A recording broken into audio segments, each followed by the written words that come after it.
Só que é o seguinte, para você, para que seja configurada a grave ameaça, você tem que ter primeiro, né, um meio efetivo de cumprir essa grave ameaça. É tipo quando um bandido chega e toca na porta do teu carro e fala, ó, passa o carro, senão eu vou dar um tiro, e mostra uma arma, ele está mostrando que ele pode cumprir aquela ameaça dele. No meu caso, é o seguinte, como é que eu vou cumprir uma ameaça se eu não sou o dono da caneta? Se não sou eu que sanciono? Eu não tenho instrumento para cumprir ameaça absolutamente nenhuma, até porque eu não estou ameaçando nada. Agora, eu não passo mais adiante. O que seria, então, essa grave ameaça? Seriam sanções? Mas sanções são meios legais, previstos na lei Magnitsky aqui nos Estados Unidos. Então, o que eu estaria fazendo de ilícito? Absolutamente nada. Até porque se eu estivesse fazendo algo de ilícito, comigo estaria junto, por exemplo, o secretário de Estado, Marco Rubio, que falou que as sanções, sim, estão sob análise e há uma grande chance de que elas sejam aplicadas contra imorais. Então, isso tudo é balela. Se a gente for falar de tentativa de abolição violenta do Estado Democrático de Direito, a coisa é só pior ainda. Ou seja, eles estão flagrantemente, sem pudor nenhum, mostrando que é um regime de exceção. Só que isso não é recado para mim. É um recado para todo mundo que está aí no Brasil, porque eles sabem que não vão chegar até a mim. Mas se eles estão fazendo isso com o filho de um ex-presidente, deputado federal, que já presidiu a CREDEM e é bem relacionado nos Estados Unidos, o que vocês acham que eles não podem fazer com você, que é, na verdade, o objeto e o alvo principal do Alexandre de Moraes? É isso que eles querem, porque eles sabem que eles só se sustentam se eles calarem um povo. Bom, vamos lá, doutor Lúcio, uma avaliação sua aí, só se sustentam se calarem o povo, aí foi assim que terminou a manifestação do Eduardo Bolsonaro.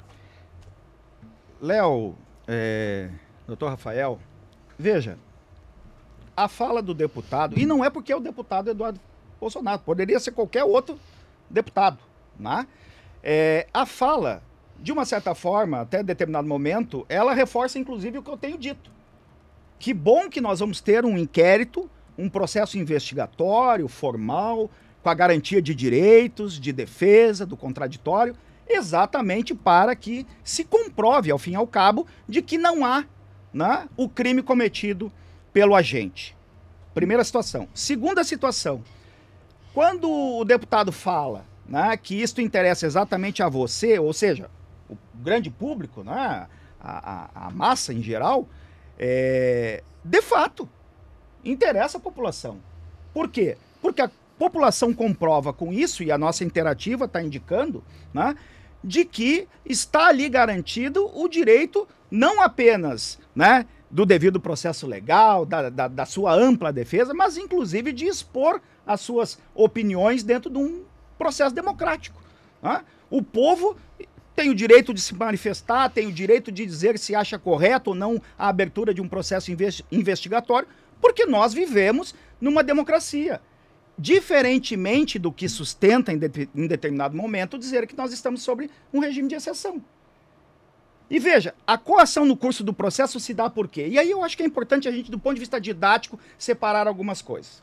Primeiro, nós temos uma tentativa de golpe, já temos mais de 450 pessoas condenadas.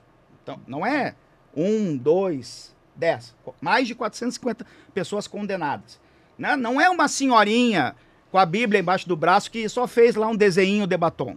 Não, tá claro, tá manifesto ali o seu desejo e a sua participação naquele ato de 8 de janeiro. Pois bem, e falo isto porque há exatamente essas condenações e é exatamente a partir da transparência, né, da Suprema Corte Brasileira que nós temos essa possibilidade de conhecer, né, o processo. Pois bem, veja, o que está colocado é que 8 de janeiro, as suas consequências, todas as ações que dali são correlatas, vem um deputado federal que coincidentemente é filho do ex-presidente da República, poderia ser qualquer outro, volto a dizer, não é porque é o deputado Eduardo Bolsonaro, mas também é o deputado Eduardo Bolsonaro. Ele ele pede a sua licença, se licencia do seu mandato por 122 dias, né, assume inclusive lá o seu suplente, e ele vai tratar, e ele diz abertamente que ele vai exatamente articular sanções contra o Poder Judiciário. O mesmo Eduardo Bolsonaro que lá em 2018 disse que tinha que fechar o STF.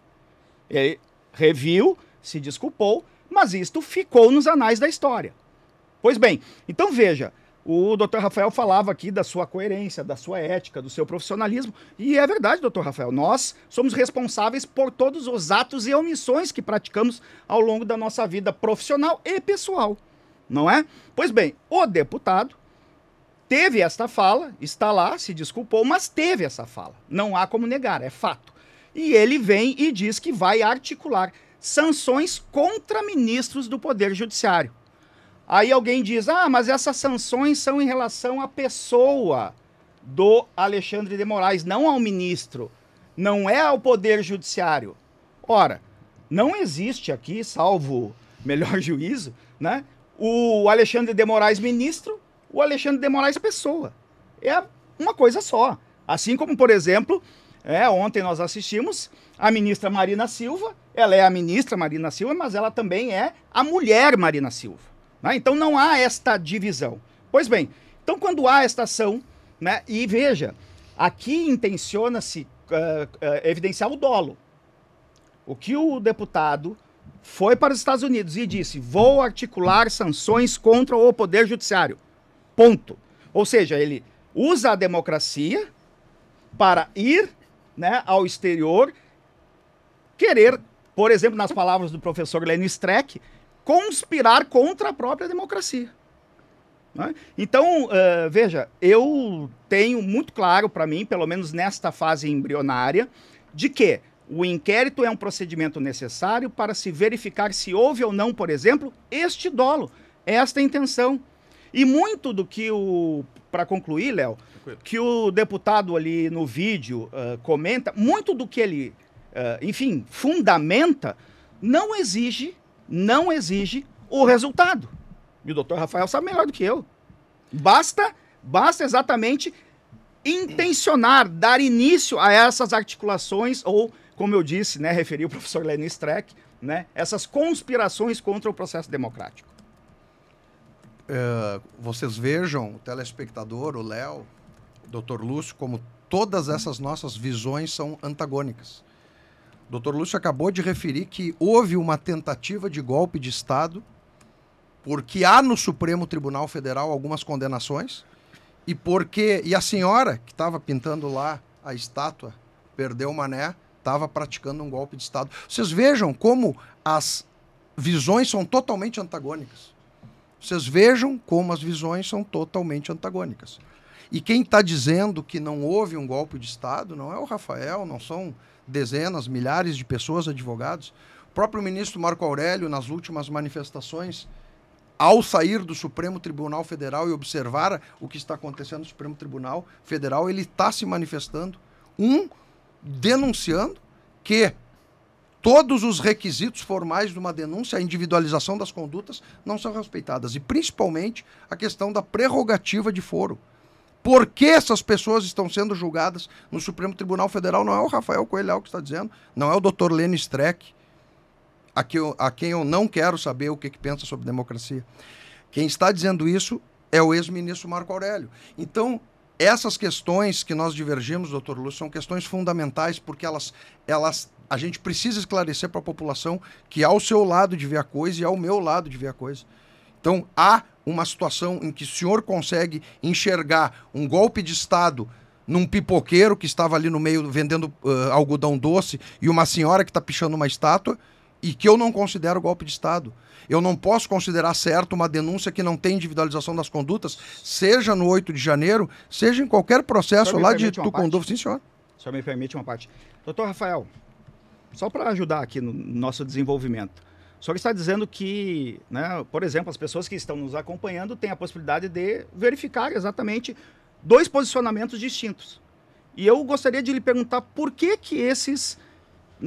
essas pessoas conseguem visualizar 2 posicionamentos distintos. Porque nós temos uma democracia.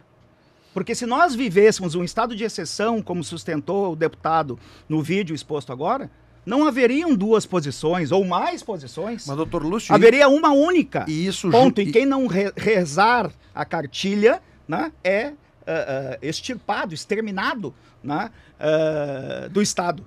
O Estado eu não estou aqui de procurador do Eduardo Bolsonaro, eu quero que o senhor entenda isso. Perfeitamente. Eu não estou referendando claro. palavras como fechar o Supremo Tribunal Federal e nem dizer que nós vivemos num estado de exceção. Então o senhor está colocando no meu lado aqui da mesa coisas que eu não disse e coisas que eu não represento. O que eu estou dizendo é que no meu entendimento jurídico, e eu já trouxe à baila várias situações de arbitrariedade do Supremo Tribunal Federal, inclusive na minha condição de advogado e de diversos outros advogados do Brasil inteiro, Flávia Ferronato, o Emerson Grigoletti, que advogavam no inquérito das fake news. Então eu não estou colocando o Brasil como um estado de exceção e não estou dizendo que tem que fechar o Supremo Tribunal Federal. E nem eu disse isso. Eu estou me somando ao seu argumento. O que eu estou dizendo é que no meu entendimento, assim como do ministro Marco Aurélio, o processo de 8 de janeiro não é um processo de abolição de Estado Democrático de Direito, que as condutas não foram individualizadas, que o processo não poderia tramitar no Supremo Tribunal Federal, senão num juízo de primeiro grau. Então são essas circunstâncias que nós observamos e que não podem acontecer. E nós temos também essa possibilidade do telespectador ter os dois lados da moeda, justamente por termos esse programa como esse do Léo, por termos as redes sociais livres, que algumas pessoas querem censurar. Então, quer dizer, nós temos esse debate porque Doutor nós Rafael, temos toda regulamentar as redes sociais não é censurar. O senhor me permite eu sou totalmente Então, eu sou totalmente contra regulamentar e censurar. Nós temos todas as possibilidades nos atuais códigos civil e código penal de enquadrar as condutas, caso haja excessos, tanto em ilícitos cíveis, indenizações por danos morais, como nos crimes contra a honra ali do 138, 139 e 140 em diante. Então a gente tem que ter bem clara essa noção.